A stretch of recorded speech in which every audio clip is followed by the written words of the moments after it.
Hello বন্ধুরা, তো দেখো ড্রাগন ফ্রুট গাছের এখানে আবার চলে এসেছি। তো অবশেষে ড্রাগন ফলটা পেকে গেছে সব কটাই, এখানে 10টা আছে। তো দেখো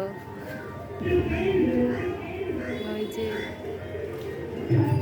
ওই দিকেও আছে, আবার একটা ফুল এসছে আবার দেখো। তো জানি না এটা হয় কি না, আর এখনো আসেনি ফুল। তো এখানে 10টা আছে, এদিকে আবার একটা আছে।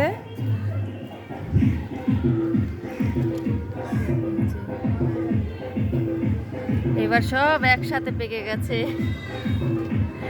দেখেছো? তো সবাই ভালো থেকো, সুস্থ থেকো, আর ভালো লাগলে কমেন্টে জানিও ভিডিওটা কেমন হয়েছে ড্রাগন ফ্রুটের। তো টাটা, বাই বাই।